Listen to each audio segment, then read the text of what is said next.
ऐसा कोई बात नहीं है, यहाँ पर ऐसा कोई परिस्थिति नहीं है। बंगाल से बंगाल में ही जा रहे हैं, तो बंगाल सुरक्षित है बोल के देख जाएगा, सारी जगह जा रहे हैं, सब ठीक है। ऐसा कोई बात नहीं है, यहाँ पर ऐसा कोई परिस्थिति नहीं है। बंगाल से बंगाल में ही जा रहे हैं, तो बंगाल सुरक्षित है बोल के देख जाएगा, सारी जगह जा रहे हैं, सब ठीक है।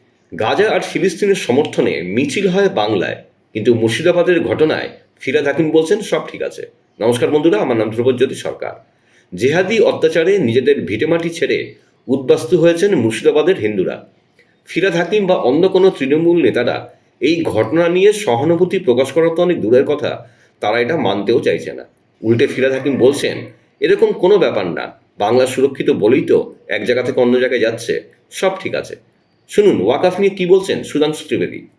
समस्त संवैधानिक प्रक्रियाओं को पूर्ण करने के बाद बने इस वक्फ संशोधन कानून के विरुद्ध जिस प्रकार की चित्र विचित्र और अनाप शनाप बातें पिछले दिनों में इंडी गठबंधन की सरकारों और नेताओं के द्वारा की जा रही है, वो अपने आप में बहुत चिंताजनक है। यदि कर्नाटक के मंत्री ये कहते हैं कि हम इस कानून को लागू नहीं करेंगे, यदि बंगाल में इस प्रकार की बात उठ रही है और झारखंड के एक मंत्री तो इस सीमा तक चले गए कि उन्होंने कहा कि उनके लिए संविधान से ऊपर शरिया है, तो मैं बहुत स्पष्ट कहना चाहता हूं कि देश की जनता की आंखें खोल दी है उन्होंने कि ऐसे लोगों के हाथ में रहने पर सरकार यदि रहती है तो भारत का संविधान खतरे में है। क्योंकि बहुत स्पष्ट हम ये कहना चाहते हैं कि 73वें और 74वें संविधान संशोधन के बाद सेंटर, स्टेट और डिस्ट्रिक्ट तीनों स्तर की सरकारों का शक्तियों का निर्धारण है। कोई भी जिला पंचायत राज्य विधानसभा से पारित कानून के बाहर नहीं जा सकती, कोई राज्य सरकार केंद्र के द्वारा पारित कानून के बाहर नहीं जा सकती। उसके बाद यदि वो इस प्रकार की बात करते हैं तो इसका अर्थ हो गया कि वो संविधान को जेब में रखते हैं। और प्रधानमंत्री श्री नरेंद्र मोदी जी के नेतृत्व में भारतीय जनता पार्टी और एनडीए संविधान को दिल में रखते हैं। तो ये मुकाबला संविधान को अपनी जेब में रखने वाले लोग और संविधान को अपने हृदय में रखने वाले लोगों के बीच में है। और आज यदि वो इस प्रकार की बात करते हैं तो बाबा साहब के संविधान का तो अपमान कर रहे हैं और अपनी सरकार के द्वारा पारित वह संविधान संशोधन जो कांग्रेस सरकार ने पारित किए थे 73वें और 74वें, जिसको उन्होंने क्रांतिकारी कहा था, उसको वो ध्वस्त करते हुए दिखाई पड़ रहे हैं।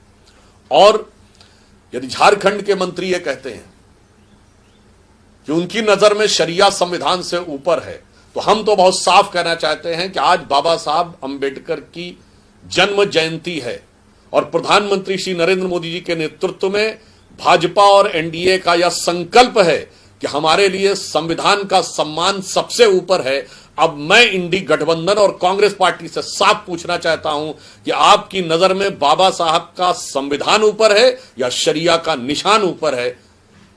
ये आपकी उस कार्रवाई से साफ हो जाएगा कि आप झारखंड में ऐसे तत्वों पर और जो लोग बोल रहे हैं उन पर कोई कार्रवाई करते हैं नहीं। यदि नहीं करते हैं तो यह साफ हो जाएगा कि कांग्रेस और इंडी गठबंधन की नजर में बाबा साहब के संविधान से ऊपर शरिया का निशान है। हमें इसका जवाब स्पष्ट रूप से हां या नहीं में और आपके द्वारा की गई प्रतिक्रिया में दिखना चाहिए। বন্ধুরা, ভিডিওটি ভালো লাগলে দয়া করে লাইক শেয়ার করে দেবেন, আমাদের পেজটা ফলো করে নেবেন আর আপনার মতামত কমেন্ট করে অবশ্যই জানান। ধন্যবাদ।